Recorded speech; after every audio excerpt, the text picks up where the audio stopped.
Salam əziz izləyicilərim, kanalıma xoş gəlmisiniz. Bugünkü videomda çox dadlı bulkaların hazırlanmasını sizinlə paylaşıram. Hazırlanması çox asan olan yumuşaq, cemli, bükmə bulkalardır. İndi keçək bulkaların hazırlanma qaydasına. Bunun üçün əvvəlcə ərzaq qabına illıqdan biraz isti 250 ml süt tökürəm. Üzərinə 2 dolu təpələmə xörək qaşığı şəkər tozu, 1 xörək qaşığı tam dolu olmayan silmə qaşıq quru maya əlavə edib qarışdırıram. Şəkər tozu ilə maya əriyəndən sonra qaba 1 bütöv yumurta, 1 yumurtanın da ağını sarısından ayırmışam. Sarısını qoyuram bir kənara, ağını xəmirə qatıram.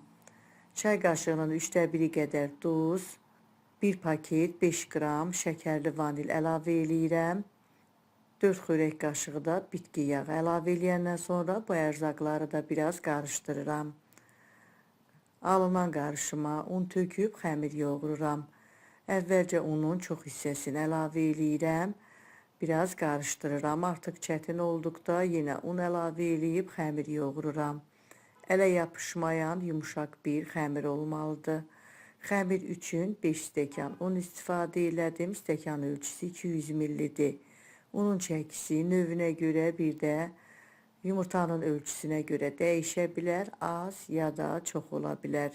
Bulka üçün istifadə elədiyim ərzaqların ölçülərini videomun açıqlama bölümündə də qeyd eləmişəm. Oradan da baxa bilərsiniz. Belə gördüyünüz kimi ələ yapışmayan yumuşaq bir xəmir alındı.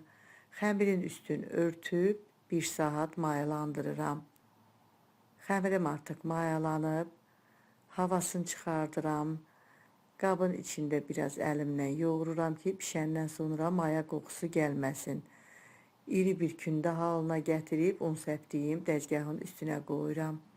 Üstünə də biraz un səpəndən sonra 2 yerə bölürəm.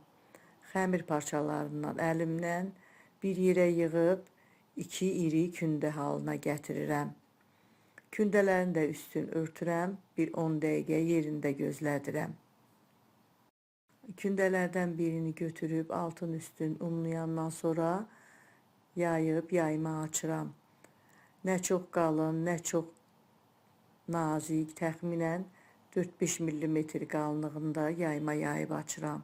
Ehtiyac olduqda un səpib yaymanı genişləndirirəm. Açdığım yaymanı videoda göstərdiyim kimi əvvəlcə xəmir kəsəndən 4 yerə bölürəm. Kəsdiyim hissələri də 2 yerə bölürəm.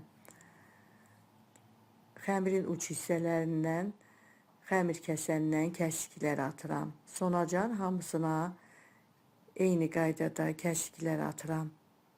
Bulkalar cemlidir, ona görə cem götürmüşəm, şaftalı cemi. Siz öz zövqünüzə görə istədiyiniz cemlə bu bulkaları hazırlaya bilərsiniz. Götürdüyüm cemlə təxminən 1 dolu çay qaşığı qədər xəmirin bir tərəfindən əlavə eləyirəm.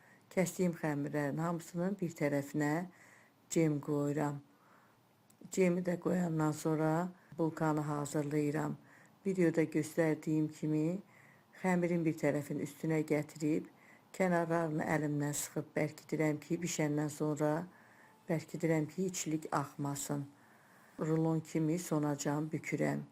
Bükəndən sonra xəmirin kənar hissələrini gətirib xəmirin uç hissəsi ilə birləşdirib əlimlə sıxıb bərkidirəm. Belə gözəl bükmə bulkalar hazırlayıram. Hamısını eyni qaydada hazırlayıram. Mən içlik üçün cem istifadə elədim, amma istəyə görə fərqli içliklərlə də bu bulkaları hazırlamaq olar. Kəsmikli içliklə, qozlu içliklə, əlinizin altında nə varsa ondan da hazırlaya bilərsiniz. Hamısını bu qaydada hazırlayıb yağlı kağız sərdiyim formalara düzürəm, üstünü örtüb bir 15 dəqiqədə yerində mayalandırıram. Ayırmış olduğum yumurta sarısına 1 çay qaşığı da süd əlavə eləyib qarışdırıram. Mayalanmış bulkaların üstünə çəkirəm. Bu qaydada hazırlayandan sonra öncədən qızdırdığım 180 dərəcəlik sobada 20-25 dəqiqə üstü qızarana kimi bişirirəm. İlk sobaya qoyduğum bulkalar artıq pişib. Gördüyünüz kimi üstü çox yaxşı qızarıb, çox yaxşı qabarıb, çox gözəl bulkalar alınıb. Digər bulkalar da bişib. Yoğurduğum xəmirdən tam 16 ədəd cemli bulka alındı. Çox asan bir bulka reseptidir. Xəmiri bu qaydada yoğurub, istənilən fərqli içliklərlə belə gözəl bulkalar hazırlamaq olar. Altı da, üstü də çox yaxşı pişib, çox gözəl bulkalar alınıb. Asan bir bulka reseptidir. Siz də hazırlayın. Əminəm çox xoşunuza gələcək. Hazırlayacaq olan hər kəsə öncədən nuş olsun deyirəm. Əgər bu videom da sizin üçün faydalı oldusa, izlədikdən sonra bəyənməyi, dostlarınızla paylaşmağı, şərh bölümündə öz fikirlərinizi mənimlə bölüşməyi unutmayın. Sağ olun, yeni videolarda görüşənədək.